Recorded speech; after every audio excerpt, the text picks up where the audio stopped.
I'm Rajeswary Venkitaramanan, reading 120 words English Shorthand Dictation.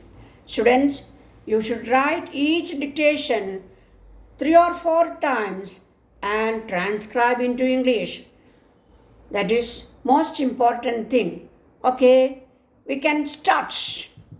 Honorable Speaker, I rise to present the budget estimates for 1987 and 88. Even as I present the budget, the grand spectacle of the orderly assembled age of 60,000 duly elected representatives of the people of our state, that most of the honorable members witnessed 131st January 1987 comes before my eyes. Perhaps it was the first of its kind in human history. An assembly of accredited representatives from every village was never held in this manner. I saw excitement and expectations in the shining eyes of these new rulers of rural Karnataka. Panchayat Raj was born that day in Karnataka.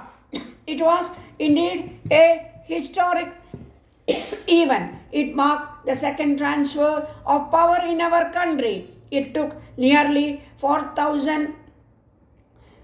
decades after the first transfer of power in 1947 from the British to the Indian government to transfer a bulk that power to the people to whom it legitimately belonged. It is a matter of pride for us that the only state in the country where this transfer has taken place is Karnataka.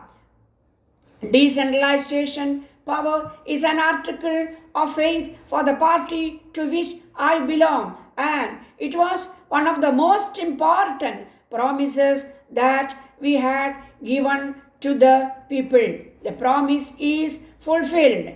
A close analysis of the election results of Zilla Parishad and Mandal Panchayats confirm our faith. During the last 3 to 4 years, government has had to incur considerable expenditure for drought relief activities, both as part of a supplementing of planned programs.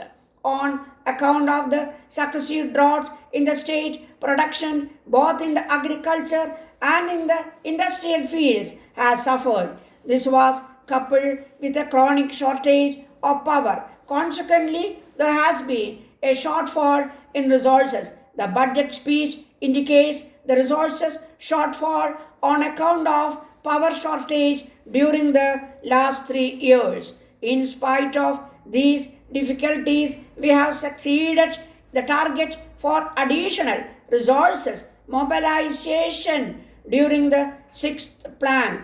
Our development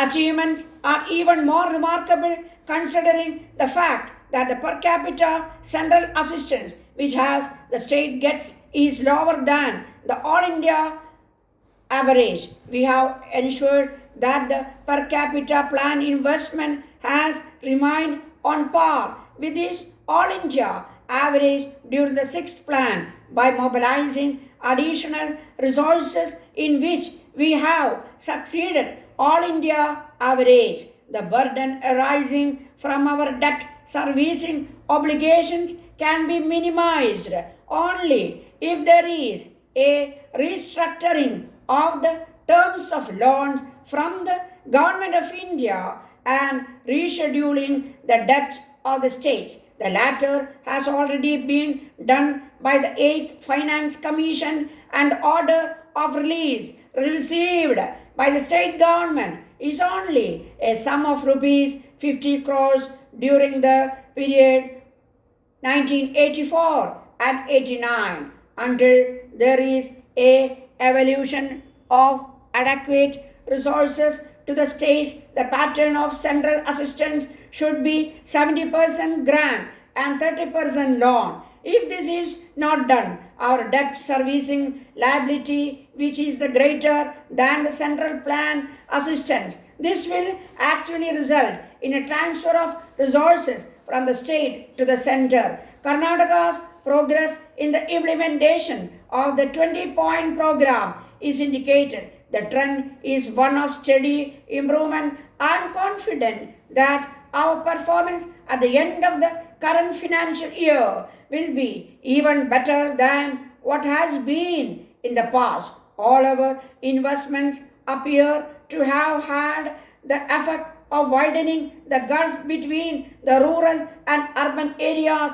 instead of reducing the existing disparities. Larger investments have been made in the urban sector. Even surpluses from the rural sectors are being diverted to the urban sectors. The concentration on modern sectors, particularly industries in urban areas, has led to urban areas having better infrastructural facilities than the rural areas. Thus, not only the economic development in general has been inadequate, the distribution of the benefits of development has been lopsided and unequal. The rural sector has not received adequate attention in terms of investment, improvement in technology, infrastructure, and organization of economic activities. The inequalities in the distribution of income and wealth